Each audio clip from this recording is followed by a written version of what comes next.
Hello and welcome everyone to Two Real Cinema Club. I am the man with the cough drop in his mouth. I try not to cough too much. My name's Andres Llorente. And I'm the man ready to admit you to intensive care if it gets worse. I'm James Ruzicka. And long distance at that. You'll have to call it in from abroad. I'll send a helicopter. It'll be fine. Every episode we watch two movies, a new movie and an old movie, and we try to connect the dots. And this episode, we've watched the new Netflix feature, Windfall, directed by Charlie McDowell, and then compared that to 2004's The Educators, which is a German art house movie, relatively successful at the time, but not widely remembered.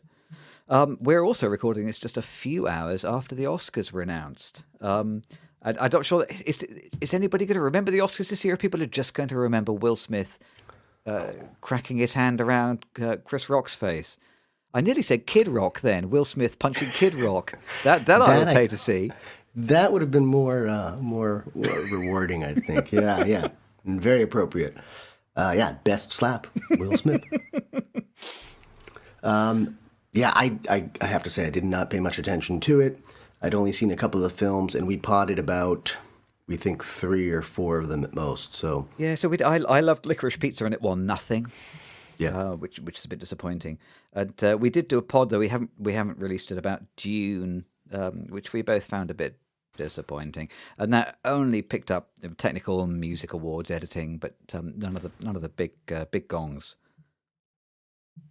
So I wonder, like it won Best Editing, and I always think about these films that have a lot of CGI, as if they sort of have there's so much more editing involved that they almost have an unfair advantage in the category. I don't remember it as being a wonderfully edited film from a director's perspective. Surely editing is one of those arts that works when you don't notice it, isn't it? It's like flashy editing doesn't necessarily serve the story.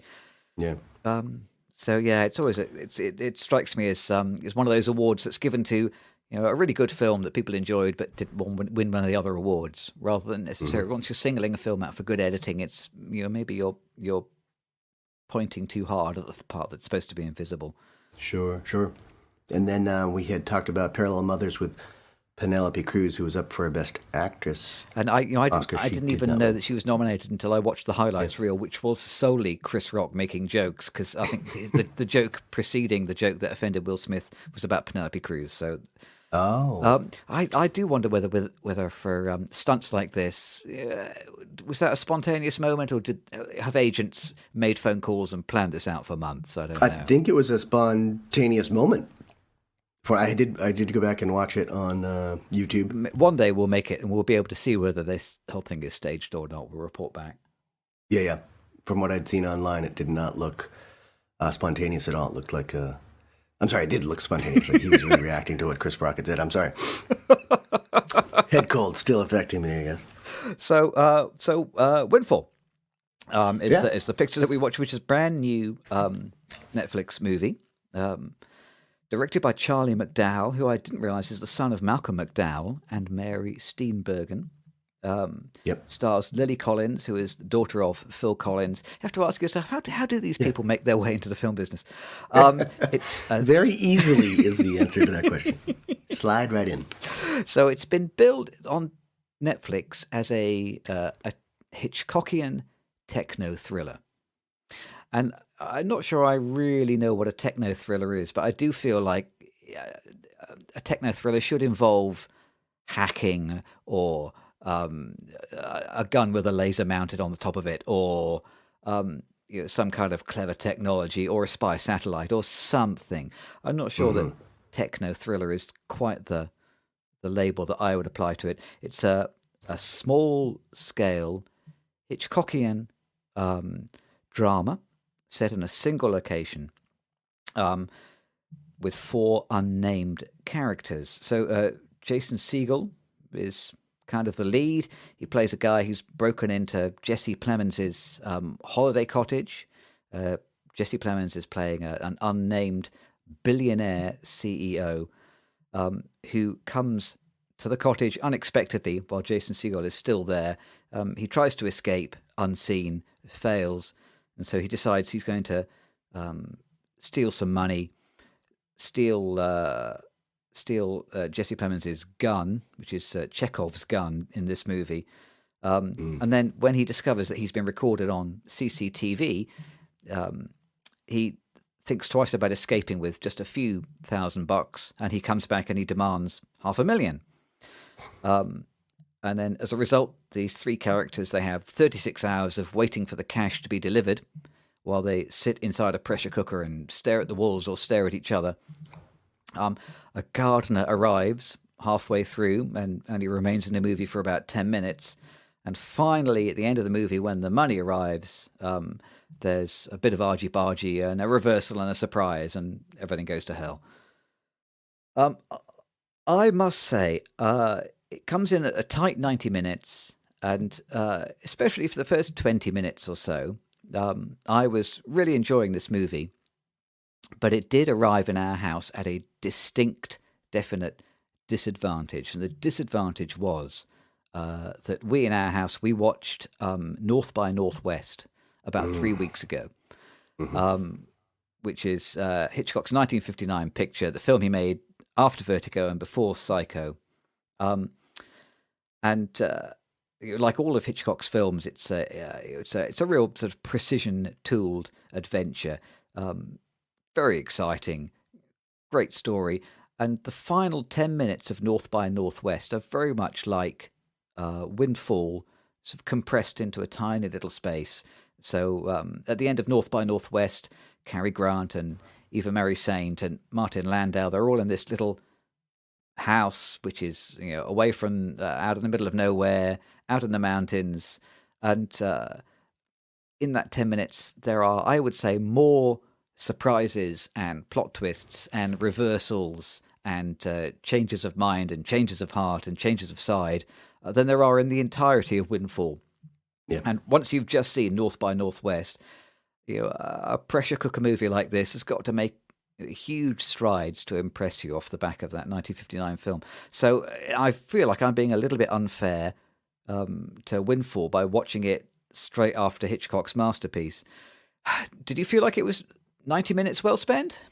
I was surprised at how slow and kind of empty it felt for long passes. So I'm glad it wasn't more than 90 minutes. I think that's one thing to be said for it. That they didn't try to expand it into something more than it could be. It sustained my interest for 90 minutes. I was not wowed. I was not really blown away by it, but there were some impressive things about it. So I think if you're watching it on Netflix, it's part of your subscription. You're not paying a bunch of money to see it. And that alone, it was a nice evening of entertainment, but didn't rock my world. No. Yeah, is that enough? Is that enough? It's a shame because I was watching it and feeling like the ingredients are all there. It's like, So you've got like these 4 characters, one location, it's all compressed time span. It all happens over a day and a half. Yeah. The stakes are clear. It's got this tight run time. It feels like it has all the ingredients to become a very satisfying little low budget thriller and a showcase for the actors. But I feel like the reason that I'm disappointed actually is because the script just comes across as a bit underdeveloped. I agree with you. There are some fun, memorable scenes. There's this great scene where Jesse Plemons complains about how being a white guy billionaire is so hard. It's like he's got a target painted on his back, and everyone's out to get him. He has this kind of poor rich white man scene. Which is great and well played. And I see what you mean about it being kind of surprisingly sort of quiet and plodding at the start. But I kind of quite enjoyed that restraint. That's one of those things that is clearly emerging as one of my favourite characteristics in cinema. It is a kind of a restrained, silent opening. And I kind of enjoyed that. But at the end of the day, I don't think that was enough. No, and I think this film does what it was designed to do. I think pretty well. I think you were talking about it as if it's a chamber piece. We used to call this a chamber piece. It's very small cast, super low budget. The thing that it screamed to me from the beginning was this is a pandemic film. Isn't it? The crew's really small. They're off in this remote location. It's only 4 actors, so they did what they could during a pandemic, I think. It may have been developed quickly because they thought they could do this, or maybe it was in the book somewhere. Someone was going to make it And then this seemed like the perfect time. There are 4 writers credited, which always is a red flag for me. One of whom is Andrew Kevin Walker, who wrote Sleepy Hollow and Seven. He's got Yeah. quite a so it seems like he came in maybe to polish it towards the end or something. But there are 4 writers. Jason Segel's one of them. So when you get a lot of sometimes that can be great. You get a lot of different eyes reading scripts and drafts, and it can get better and better. Sometimes it might be just because the original vision isn't that clear. So I saw it as being brilliant in the sense that you go out and you make a pretty good film under difficult circumstances. I thought the music was phenomenal. I loved the score to this. It was sort of this small chamber orchestra kind of doing creepy, moody, jazzy cabaret stuff that was really effective. I liked that a lot. It must have been so effective that I have no recall whatsoever of the music, actually. That probably shows that the music really worked, but I cannot recall it at all. It was good. And I think it was trying, you're right about the Hitchcockian thing, and it's interesting they put that in their publicity materials, because it felt like it was trying to be very Hitchcockian. But it's not going to compare to North by Northwest. It's a high bar to clear, isn't it? Yeah, it is. So it's hard for you to watch that and then go watch Windfall. But Hitchcock made some terrible films too. That's the other thing. You go back and watch Frenzy or Marnie or Zapata. He made some pretty bad films. So, but we remember the good ones. We remember the good ones.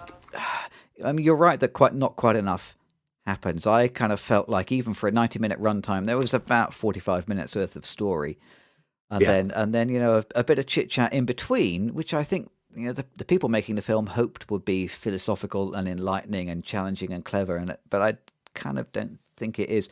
I was struggling to try and think what the theme of the movie is, and it looks superficially like it's trying to offer an opinion about wealth.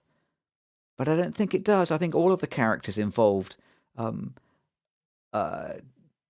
have a particularly moral opinion about wealth. I think maybe it's about the danger of greed. But certainly there doesn't seem to be much of a clash of ideology in the film, even when Jason Segel condemns Jesse Plemons' company, which seems to be some kind of electronic management consultancy. I'm not entirely sure what it is that his company does. It seems like he's come up with a formula that lets companies make people redundant. And now, if there is a formula that does that, I'm sure people will be able to make redundancies without resorting to a formula. But even though he makes a few condemnatory remarks about Jesse Plemons' company and job losses, all of the characters in the film are interested in $500,000, and nobody's trying to take any moral high ground. It also feels superficially like it may have something to say about white wealthy people and minorities, because the guy who turns up, who is the gardener, is a Latinx guy who is kind of very much an underdog. But I think the term for what they do to him is fridge him, isn't it? I think he turns up and then 10 minutes later, he's killed in such a way that we can all feel bad for him. And this is supposed to be like a bit of a metaphor or maybe a motivator for the characters. But it's the death of this guy is all about how the white people in the film perceive him and perceive his death. He as a character has no real agency. He's effectively a prop who turns up and then accidentally gets dropped and broken after 10 minutes. And then is utterly forgotten by the end. His arrival and his death do nothing, I think, to change the plot or the outcome. I think I sort of do feel like the gardener is a device to add 20 minutes of running time to the film without changing any of the major plot elements. And in a film that hopes to wear the clothes of a little bit of political activism and a little bit of social consciousness, it's this is kind of a betrayal of that part of the audience. I think that's pretty disappointing. I thought it was pretty shoddy. Yeah, when he showed up, first brown person in the film, I thought, okay, now finally someone can die. It was that obvious. I could see it coming. So they haven't made too much of a progress there, and he's treated very badly, very quickly. And it's right after a point where I think Nobody, which is Jason Segel's character, says to the CEO that his work, his invention or whatever it was, development, makes life difficult for others or gets other people killed. And I think I think the whole idea there was a reversal in the sense that, well, maybe Jason Segel, maybe you are about to get someone killed, and sure enough, it happens. It's about a lot of sloppy behavior. It's got some great Gatsby moments in the sense that, like, the rich will just do anything, and it doesn't matter what happens to the people under them or poorer than there. I think there's definitely a lot of that in there.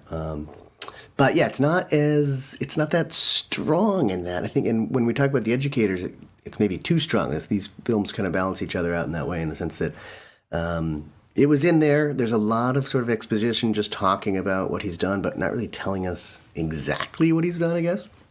So there are very few details in sort of an exposition-heavy Act Two. I mean, when you've got people just stranded in a house, waiting for the money to be delivered, I think you're playing with fire, because it's going to be boring if they're really just waiting there. So if there's not something more exciting about the tension between them all, or an escape attempt or something like that, you're kind of playing with some dull time. And I think a fair bit of that gets eaten up by some exposition around the fire and then around the sofas. So, I mean, this is brilliant in the sense that this is a great.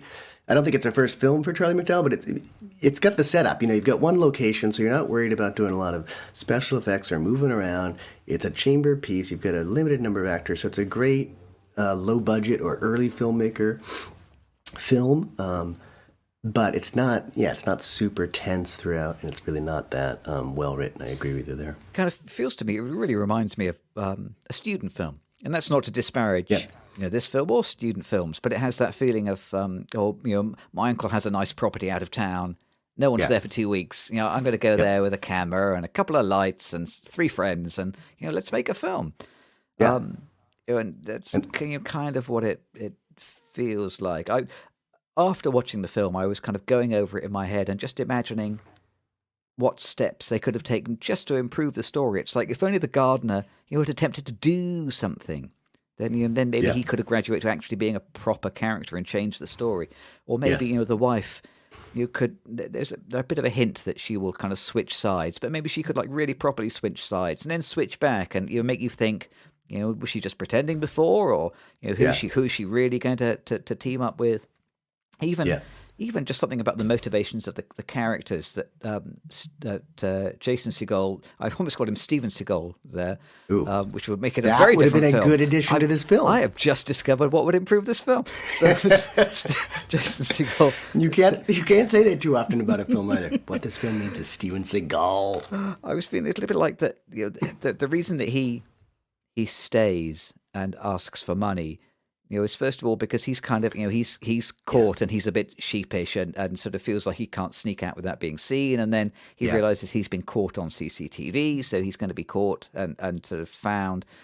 And I sort of felt like there could be some stronger motivation. I was wondering whether instead, he got away scot-free, but chooses to return because of something that he hears Jesse Plemons say, or if there's kind of some hint in his personality for him to make a choice which isn't just simple self-preservation, I think that would make it a tremendously more interesting story and give the characters a little bit of proper depth, rather than it just being 3 people who like money, meet near an orange grove. Yeah, thank you for saying that, because that's exactly what I wrote down at the end of Act 1. I said, he's recorded on the security camera, but what big deal? Just drive off. And I had no idea where it went. But, he had a little score there. He had $5,000 or something like that. Go. Yeah, just go. So exactly. The drawback, I think they do a nice job at one point because of her reaction when she sees him in the house. The wife, I feel like the wife was in on it for a little while. So that kind of maintained me a little while. There's a little tension. And then, the writers bring up the tension a little bit when sort of all these crevices sort of start to form between various characters, and the wife's really not that interested in the CEO, her husband, and she sides with with Jason Segel's character, the nobody character, and actually does the negotiating for him, getting the ransom money up and up and up.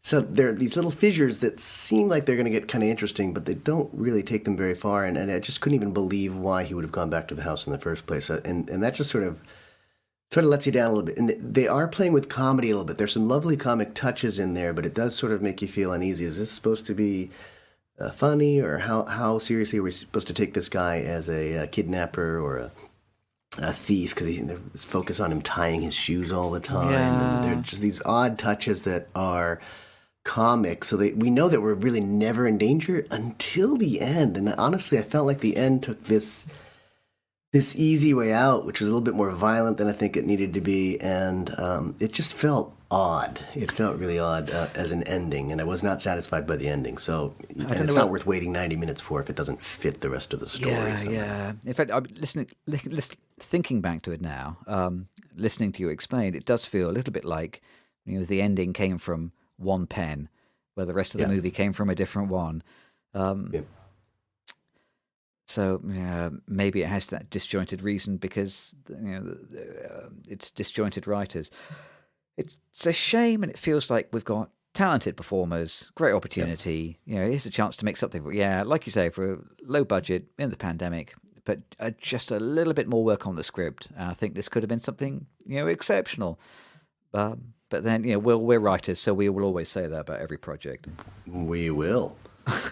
And we'll probably never write anything better than what we see, so we have no reason to complain. Basically, the short answer is we would have written it better. Yeah. So, let's have a break. That was Windfall, yes.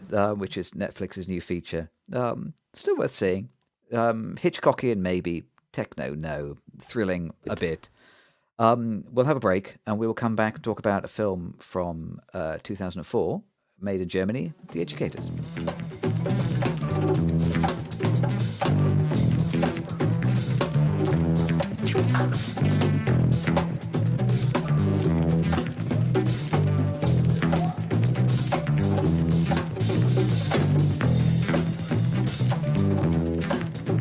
Welcome back, everyone. Jimmy and I also watched a German film from 2004 called The Educators from a director, Hans Weingartner. And I didn't know any of his other films, so I just did a quick search on the IMDb. I did know Daniel Bruhl, who was in, he had a role in Inglourious Bastards and a nice film that I saw probably 15 years ago called Goodbye Lenin. Yeah, I think that was his film immediately before this, actually. Okay. I think so. Oh, which one? Goodbye Lenin, yeah. It's probably, seems about right. In our house, he's famous at the moment because he is in Falcon and the Winter Soldier, which we've just been watching the last couple of weeks. So, good. Yeah, so that's why we are aware of him at the moment. Yeah, so he gets work. He's popular. Feels a bit like a Clockwork Orange, and I think Windfall was supposed to be a little clockworky orange or orangey too. I'm not sure, but it follows Daniel's character Jan and a couple of his friends. Yule, who's a woman who's involved with Jan's housemate. Was he Peter? I want to say Peter. Yeah, Peter.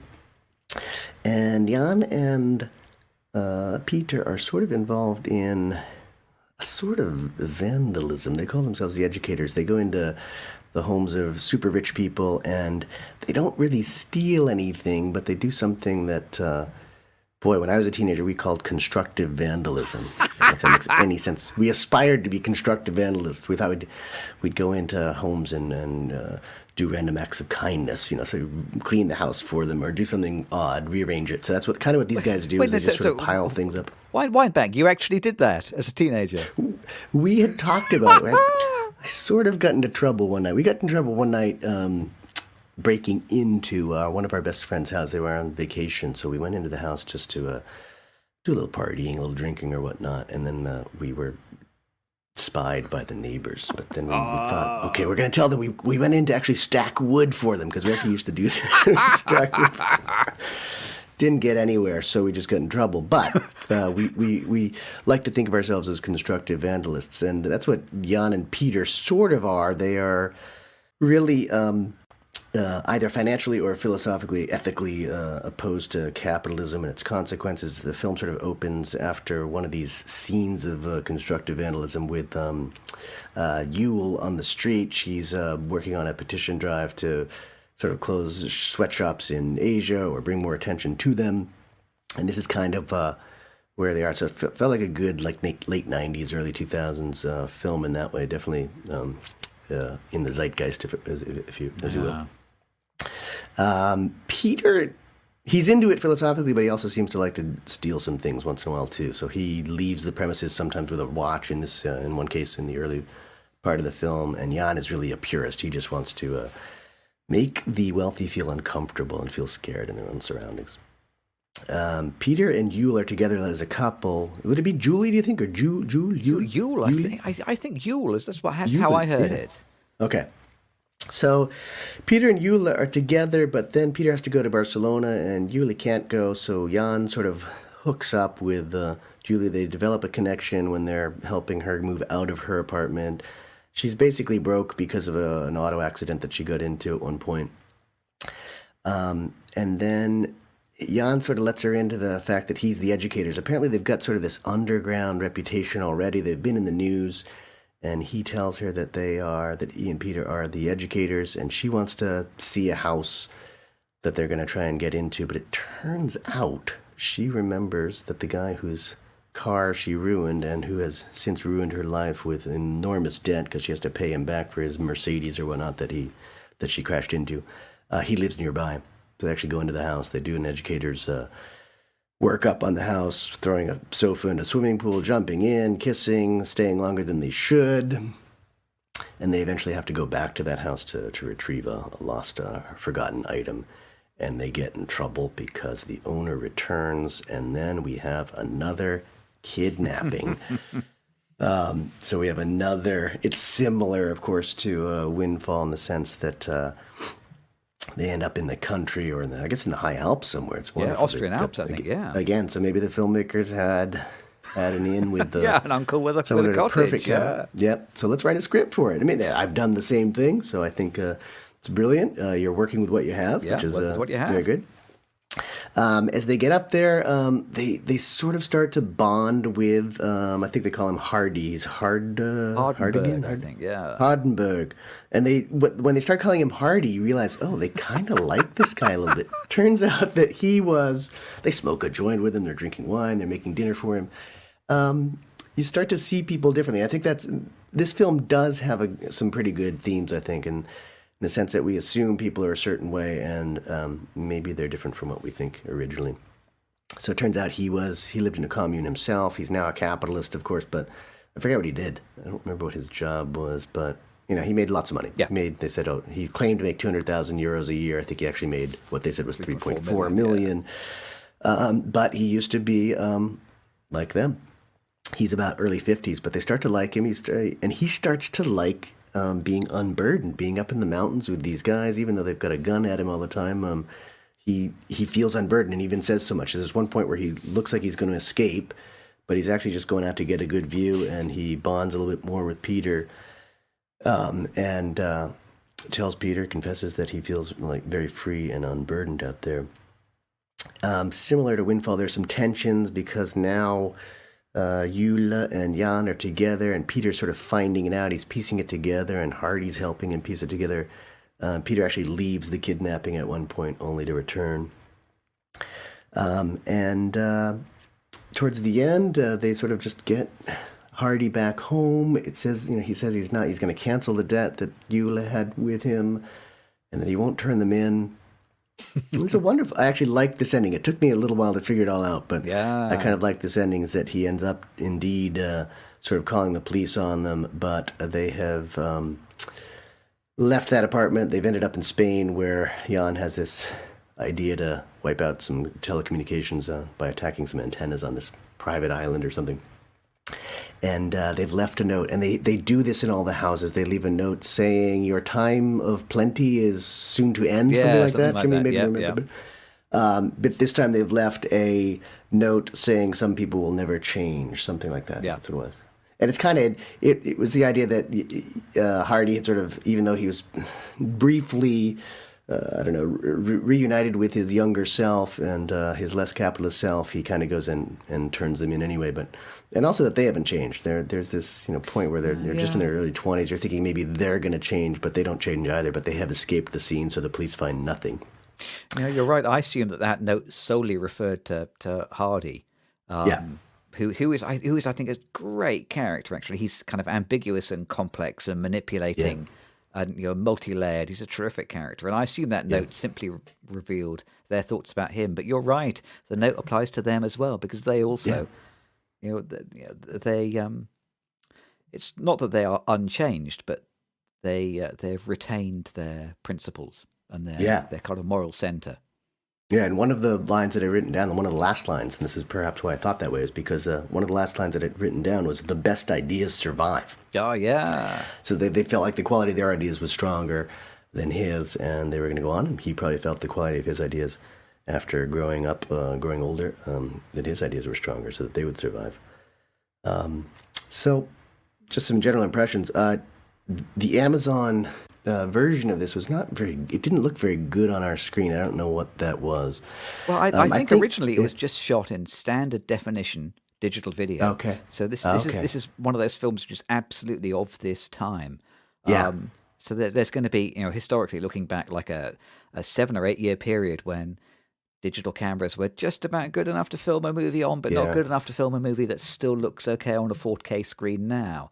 Yeah. Okay. So that makes looks, sense. So I mean, some of the low light photography is fine, and it has a specific feel. But I think a lot of that is due to the cheap standard def equipment that they used. And I felt, it feels like he embraced that though, because it's largely handheld. There's definitely there's some establishment shots which are they sort of counter the unsteadiness of the youth. They seem to be like a lot of handheld shots there, but then if it's a beautiful rich person's house, it seems to be a really solid shot. It was an interesting thing. Like they're literally more established shots than the things with the young people. And there's some jump cuts, I guess, that kind of leave you wondering about if that was intentional or if they just had to edit it that way. But I enjoyed it. There were some talky spells that kind of fall into the exact type of like theoretical talk and no action stereotypes so the film kind of gets trapped into its own philosophical musing sometimes. So that was I thought a one little downer. I thought it was just maybe a bit too talky, and I'm gonna shout out to my old mentor Philip Palmer at London Film School, because I had a lot of politics in the script that I was working on at the time, and he said, look, you just have to avoid it in film. It just doesn't really work. It's not exciting. People don't want to hear people talking about their political philosophies on film, and I think he's kind of right. But at least here it's not just talk, though, is it? So these are characters who, they express their politics through action as well as talking. Which is kind of different to Windfall, where what political element there is to that is largely talky.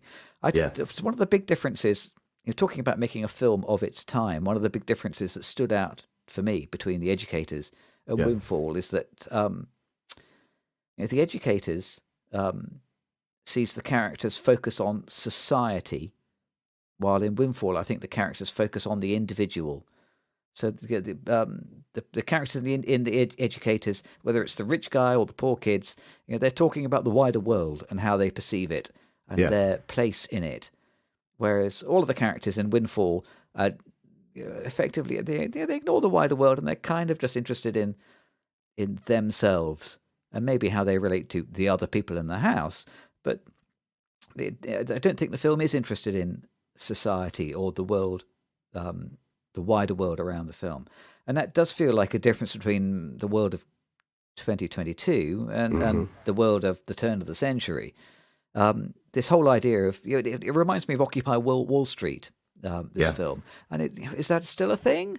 It's not something I've seen in the news for a long time. I don't know whether that was something that kind of died out after 9/11. Is Occupy Wall Street still a political force? Not really, no. It's been absorbed into more the Democratic Party a little bit, and that's kind of why the Democratic Party is just kind of too wide and too broad for its own effectiveness right now, I think.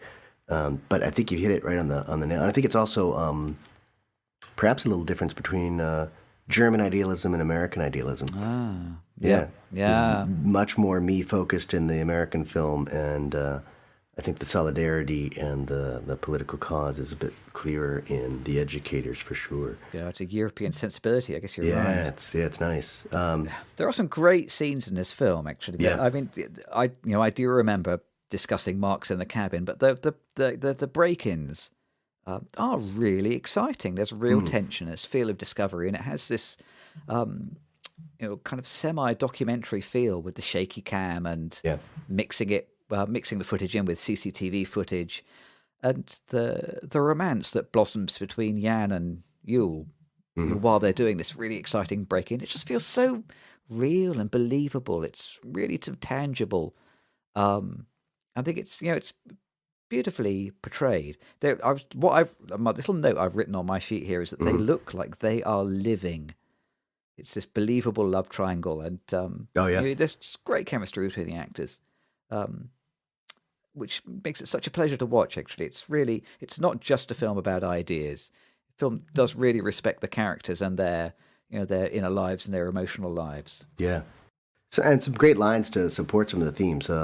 Jan says at one point, "Use fear as a motor, do things you never dared to do." Yeah. And I think that's the excitement that comes out in that one break-in scene with Yule is right there. You can feel the energy. We were like, "No, get out! You're gonna get out! Why are you?" I mean, we were in that scene with them, and we felt the fear too, which was a mark of some good filmmaking. Yeah. What Hardy says at one point, "I didn't invent the gun, but I pulled the trigger." Like.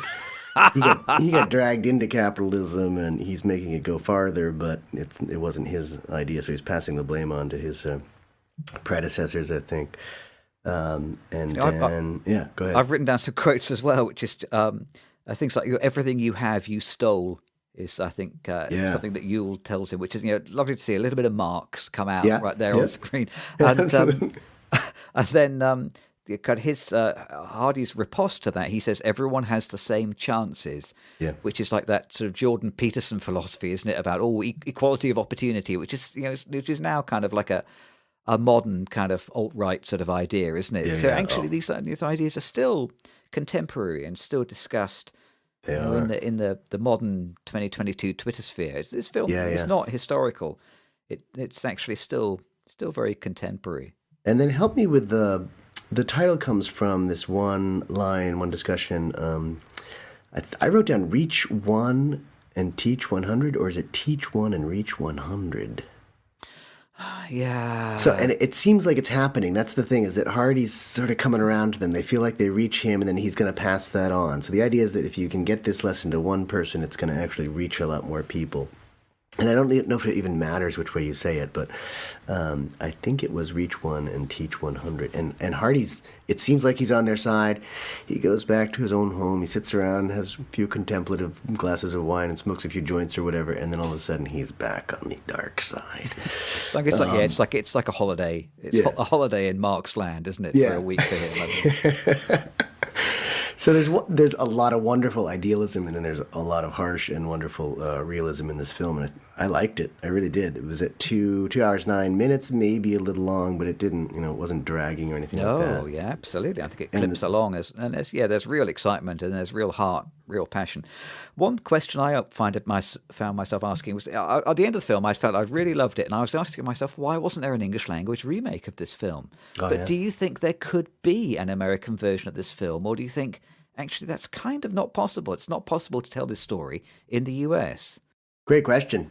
I mean, after you suggested this one paired with Windfall, I thought, well, is Windfall the same film? And it's just not. And in part because the motivations are really different, I think, for the characters in the two films. You'd have to really cut a lot of the politics out on one level or another, I think. But it could work. I think in the right hands it could work. I'm just trying to think how it would be different. I do feel like the people who made Windfall must have seen The Educators. Yeah. Because they are so congruent. It's like, they're basically, both films have four characters. Yeah. Both films have, one guy with a gun. They both have one wealthy guy. They both have one woman. They feel like they have so much in common. And yet, at their core, the basic ideas are really quite different. Yeah. It's two interesting takes on similar themes. But it's almost like their conclusions couldn't be more different, in fact. They feel diametrically opposed. Exactly. Like, I don't know whether that is a sign of the thinking of the filmmakers or a wider sign of how public thinking has changed in the world in the last 20 years. Yeah. I think you've sort of answered your own question, is that Windfall might be the remake. Maybe Jason Segel and Jesse Plemons, or Charlie McDowell were onto something. They'd seen it. They said, hey, we can do this. But it's interesting. The body count is much higher in Windfall. The American version is necessarily more violent and fatal than the German version. You're right. In fact, percentage-wise, the body count is astonishing, isn't it? Yes. Windfall. It's proper Hamlet And the other levels thing is, in I don't want to spoil it too much, but it's an old film. If you haven't seen it, too bad. Doesn't Peter even say, this is not a real gun, basically, in the film? No one Yes. will be killed in this film. It's spelled out for you. It's wonderful, actually. I mean, it's a fake gun. I forget what it is. It's like it's busted or something like that. I think, isn't it like it's an air pistol and it's broken? Something like that. So it's like two reasons why it can't kill somebody. It's wonderful. So it ain't Chekhovian at all. Boy. But a great little touch there. I do wonder whether, fun though it is to recommend The Educators, this is a film which is going to disappear quite quickly simply because of the way that it was made.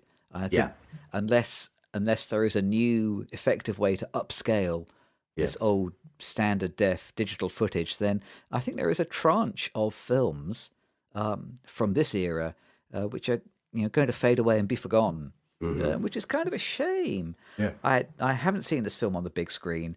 I slightly dread to think what it would look like blown up onto a enormous cinema screen.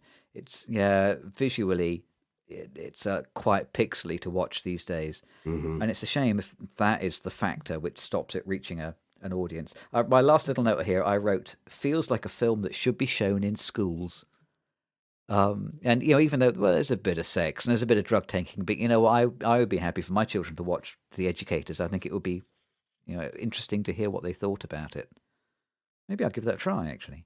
Yeah, you should make it family movie night. Hey kids, watch this German movie with sex in it. You're a good Right. dad, Jimmy. So that has been the Two Real Cinema Club. This episode, thank you for joining us. We have watched Windfall, which is on Netflix all around the world, and we have watched The Edukators, spelt with a K, but directed by Heinz Weingartner, which you can find on Amazon. It's a little bit difficult to track down on streaming services, but it can be found, and it's worth digging out. Agreed. Thank you for joining us, as always, and we will see you next episode. Thanks, everyone. Goodbye. Goodbye.